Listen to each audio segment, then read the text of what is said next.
Fala galera, análise pré-jogo de Palmeiras e São Paulo pela 29ª rodada do Brasileirão.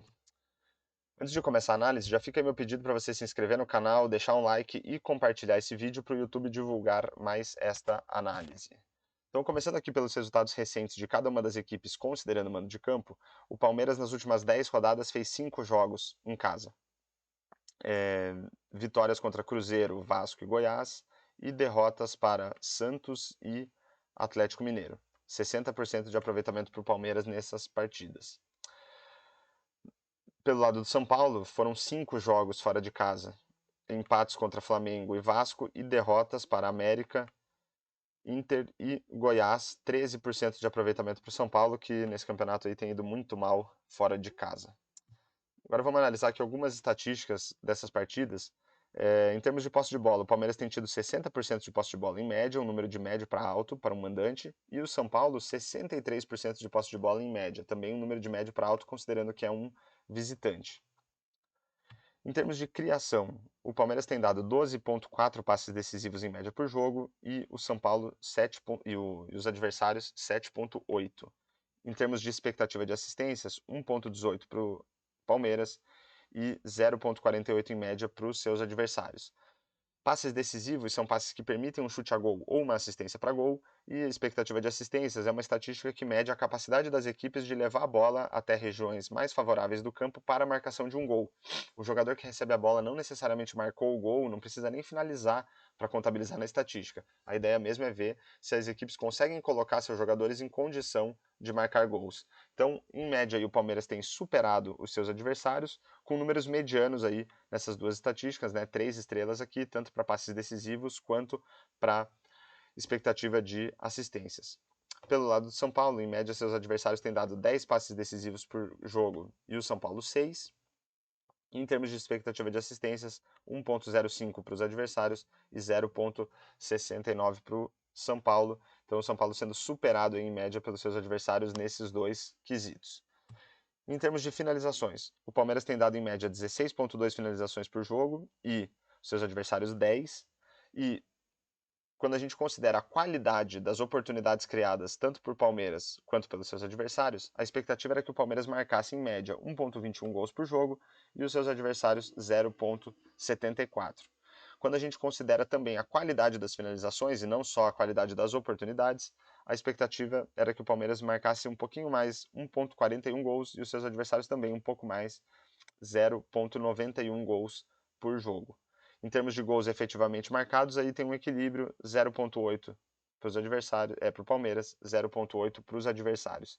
Então a gente vê aí que o Palmeiras tem superado seus adversários, apesar de não serem números muito bons, apenas de medianos para baixo, o Palmeiras tem superado seus adversários em termos de finalização, expectativa de gols e expectativa de gols pós-chute, mas a gente vê um equilíbrio aí no número de gols marcados em média. De qualquer forma, o Palmeiras aí tem 60% de aproveitamento nesses últimos jogos em casa. Pelo lado do São Paulo, em média seus adversários têm dado 12,2 chutes a gol, finalizações, né, e o São Paulo 10,4. Em termos de expectativa de gols, o São Paulo tem ido melhor que os seus adversários em média, 1,02 para os adversários, 1,31 para o São Paulo, um número de médio para alto aqui.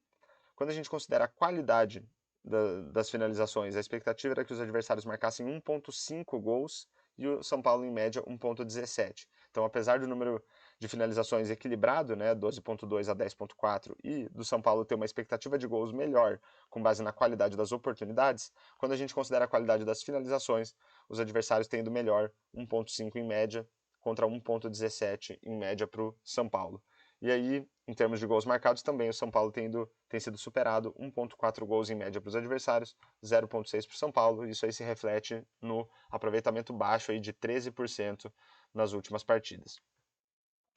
E para finalizar nossa análise, eu trago aqui um palpite de resultado para o jogo, lembrando que a ideia aqui não é recomendar nem incentivar apostas, é só a gente conseguir a gente tentar perceber como que o desempenho recente das duas equipes pode ajudar a gente a projetar os placares, um placar para essa partida. Então, para isso, eu utilizei aqui tanto a expectativa de gols no primeiro momento e no segundo momento a expectativa de gols pós-chute como critérios para a gente projetar o placar. Então eu fiz uma simulação de 10 mil partidas entre Palmeiras e São Paulo, considerando aquilo que eles produziram em termos de expectativa de gols e que deixaram os seus adversários produzirem também. E num segundo momento, o mesmo raciocínio, só que usando a expectativa de gols pós-chute como critério. Então, considerando a expectativa de gols, simulando 10 mil partidas entre Palmeiras e São Paulo, a projeção é de 38% de chance de vitória para o Palmeiras, 30% de empates e 31% de vitórias do São Paulo. Então é um favoritismo para o Palmeiras, mas ele não é tão exagerado assim. Os resultados mais frequentes, 1-1 com 15%, 1-0 para o Palmeiras com 13% e 1-0 para o São Paulo com 12% das ocorrências aí dessas 10 mil partidas simuladas. Quando a gente considera a expectativa de gols pós-chute, aí a gente vê um favoritismo maior para o Palmeiras, 49% de chance de vitória, 26% de chance de empate e 25% de chance de vitória para o São Paulo. Os resultados mais recorrentes, 1-1, seguido de 1-0 para o Palmeiras e 2-1 para o Palmeiras. Então a gente vê que, com base na qualidade das oportunidades que os dois times criaram e deixaram os seus adversários criar, a gente vê um equilíbrio maior, apesar de uma projeção de vitória para o Palmeiras ali em 38% contra 31% de vitórias do São Paulo. E quando a gente considera a qualidade das finalizações, aí a projeção de vitórias para o Palmeiras fica maior, 49% de chance de vitória contra 25% de chance de vitória para o São Paulo. Então, fechamos aí mais uma análise pré-jogo de Palmeiras e São Paulo. Espero que vocês tenham gostado da análise e fica aí meu pedido novamente para você se inscrever no canal, deixar um comentário, um like e compartilhar o vídeo para o YouTube divulgar mais esta análise. E falou!